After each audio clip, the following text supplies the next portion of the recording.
जगह सुन मेरी तुम बात। नाम बताओ, सिर्फ तोड़ा किसने? किशोर गजबी ने।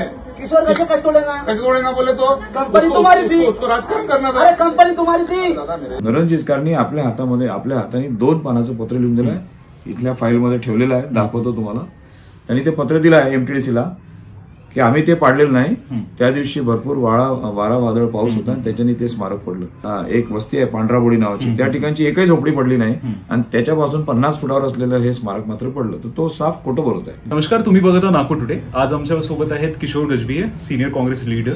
सर, रिसेंटली नरेंद्र जिचकार यांनी एका रॅलीमध्ये सर जे अंबाझरीचं आंबेडकर स्मारक जे तोडण्यात आलं त्यामध्ये सर तुमचं नाव घेण्यात आलं आहे की त्यामागे तुम्ही होते म्हणून। सर, यावर तुमचं काय बोलणं राहील? नरेंद्र जिचकार हे काही दिवसापासून बाबासाहेब आंबेडकरांच्या फोटो लावून आणि त्यांच्या पुतळ्याला हार घालत आहे आणि अशा प्रकारे ते जनसंपर्क वाढवत आहेत। याच्याबद्दल काही वाद नाही, ही चांगली गोष्ट आहे। पण त्या वस्तीमध्ये गेले असताना तिथल्या लोकांनी त्यांना तुम्हाला बाबासाहेब आंबेडकरांना आम्ही पुतळ्याला हार घालू देणार नाही अशी भूमिका घेतली। मग त्यांनी का असं विचारलं तर त्यांनी सांगितलं की तुम्ही बाबासाहेब आंबेडकरांचं स्मारक तोडलं, त्याच्यामुळे आम्ही तुम्हाला या ठिकाणी येऊ देणार नाही।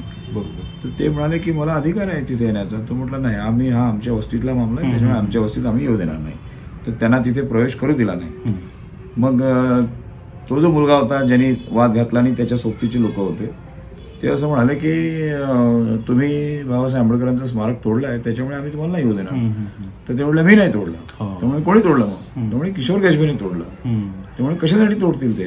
त्यावेळी त्यांना पॉलिटिक्स करायचं होतं। बघा, आता 2.5 वर्षापासून आम्ही आंदोलन करत आहोत। या आंदोलनाचा मी प्रणेता आहे। आंदोलनाची सुरुवातच आम्ही केली। याच बेजनबागचे 10-12 लोक होते, त्यांच्या सोबतीला आम्ही सगळे लोक एकत्र आलो। पेपरमध्ये बातम्या आली की कोणीतरी स्मारक तोडलं आणि ते उद्ध्वस्त केलं।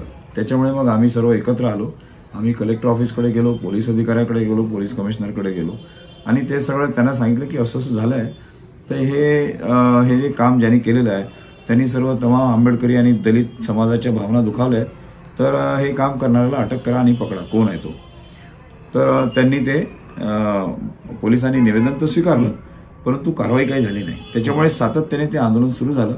मग आम्ही डॉक्टर बाबासाहेब आंबेडकर सांस्कृतिक भवन बचाव कृती समिती स्थापन केली। त्याच्यामध्ये सर्व लोक आले आणि अनेक दिवस त्या मिटिंगा बैठका घेऊन नंतर त्या आंदोलनाला एक मोठं स्वरूप आलं। विधान भवनावर मोर्चे काढण्यात आले, कलेक्टर ऑफिसर मोर्चे, पोलीस कमिशनर ऑफिसला मोर्चे, एमटीडीसीच्या ऑफिसवरती मोर्चे, अशा रीतीनं अनेक मोर्चे काढण्यात आले, अनेक चर्चाच्या फैरी झाल्या, सगळं झालं। शेवटी या आंदोलनामध्ये माननीय उपमुख्यमंत्री साहेब यांनी आम्हाला मिटिंगला बोलवलं। त्यांच्याकडे आमची मिटिंग झाली आणि त्यांनी लिहून दिलं आम्हाला की सदरचे स्मारक जे आहे ते आता खाजगी यंत्रणेकडून बांधण्यात येणार नाही। ते स्मारक आता सरकारी खर्चानेच बांधण्यात येईल, नंबर 1। नंबर 2, आता शासन स्तरावरून हा प्रकल्प पूर्ण करण्यात येईल आणि त्याशिवाय तिथलं जे गार्डन आहे ते पूर्ववत लोकांसाठी खुलं करण्यासाठी हे करण्यात येईल, म्हणजे आदेश काढण्यात येतील। आणि जुना जो करारनामा होता गरुडा अम्युजमेंट पार्क सोबत, तो करारनामा रद्द करण्यासाठी ॲडव्होकेट जनरल यांच्या सल्ल्याने तो निर्णय घेण्यात येईल, असं पत्र त्यांनी आम्हाला दिलेलं आहे। कलेक्टरच्या सहीने माझ्याकडे पत्र आहे। कलेक्टरचं पत्र म्हणजे सरकारचं पत्र, त्यामुळे सरकारने लेखी स्वरूपात मला उत्तर दिलेलं आहे।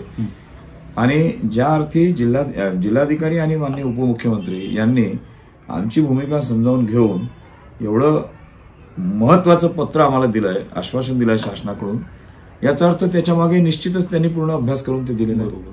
मुद्दा क्रमांक 1।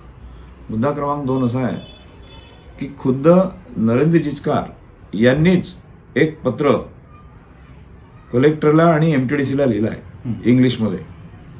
त्यामध्ये आम्ही जेव्हा त्यांच्यावर आरोप केले की तुम्ही हे बुलडोझर लावून तोडलं, तर त्यांनी त्याचं खंडन करताना असं म्हटलेलं आहे की हे वादळ वारा आणि पावसाने पडलेलं आहे। त्यांनीच म्हटलं। नरेंद्र जिचकारनी आपल्या हाताने 2 पानाचं पत्र लिहून दिलं आहे, इथल्या फाईलमध्ये ठेवलेलं आहे, दाखवतो तुम्हाला। त्यांनी ते पत्र दिलं आहे एमटीडीसीला की आम्ही ते पाडलेलं नाही, त्या दिवशी भरपूर वारा वादळ पाऊस होता आणि त्याच्याने ते स्मारक पडलं। आता सिमेंटची इमारत वारा वादळ पावसाने कधी पडते का? बाजूच्या झोपड्या पडल्या नाही, बाजूला ते एक वस्ती आहे पांढराबोडी नावाची, त्या ठिकाणची एकही झोपडी पडली नाही आणि त्याच्यापासून 50 फुटावर असलेलं हे स्मारक मात्र पडलं, तर तो साफ खोटं बोलत आहे। तर सुरुवातीला त्यांनी जे 2 पानाचं पत्र दिलं तेही खोटं बोलून दिलेलं आहे आता त्यांनी जो आरोप केला तोही खोटं बोलून दिलाय. ते एकीकडे ते म्हणतात की वादळाने पडलं, दुसरीकडे तोंडी सांगताना बोलतात की किशोर गजबेनी पाडलं आणि राजकारणासाठी पाडलं. आता कोणत्याही अँगलने, कोणत्याही स्टँडर्डने मी तुम्हाला असा मुरलेला राजकारणी वाटतो का? आणि 2.5 वर्ष आम्ही आंदोलन करणार आहोत का?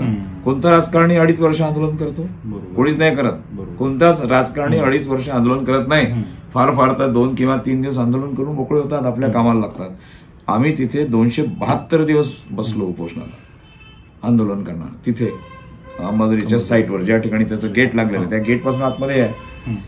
त्याचे गेट होते 2, गेट नंबर 1 आणि गेट नंबर 2. गेट नंबर 1 ला लहुजी साळवे एक गार्डन आहे आणि गेट नंबर 2 ला डॉक्टर आंबेडकर उद्यान आहे, हे म्हणजे स्मारकाचं. दोन्ही याला भले मोठे कुलूप लावलेले होते, चारी बाजूने टिनाचे पत्रे लावले होते. हे त्यांनी लावले, नरेंद्र जिचकारच्या कंपनीने, गरुडा अम्युजमेंट पार्कने. कारण त्यांना तो करार झाला त्यांच्यामध्ये आणि MTDC मध्ये, महाराष्ट्र पर्यटन विकास महामंडळामध्ये त्यांच्यामध्ये करारनामा झाला. करारनामानुसार त्यांनी ते 3 पत्रे लावले, कुलूप लावले. मग ते कुलूप तसेच आहेत, ते टिनाचे पत्रे तसेच आहेत. आणि किशोर गजबे काय उडी मारून गेला आतमध्ये तोडण्यासाठी. आणि माझ्याकडे काय बुलडोजर खिशात घालून घेऊन गेलो का मी? भाई बुलडोजरने तोडलेलं आहे ते. बुलडोजरचे तिथे ओरखडे दिसतात ना तिथल्या टॉयलेटवरती, मी दाखवू शकतो तुम्हाला. ते टॉयलेट त्यांनी काही महत्वाचं नाही समजले. त्यांनी मेन बिल्डिंग महत्वाची वाटली म्हणून मेन बिल्डिंग त्यांनी उद्ध्वस्त केली. टॉयलेटला फक्त 2-3 त्यांनी ते असतात ना, त्याचा तो जो बुलडोजरचा हे असतो ना, तो तोडणारा लोखंडाचा पंजा एक प्रकारे, त्याची ट्रे म्हणा किंवा त्याची ती ट्रॉली असते, ती त्यांनी अशी मारली.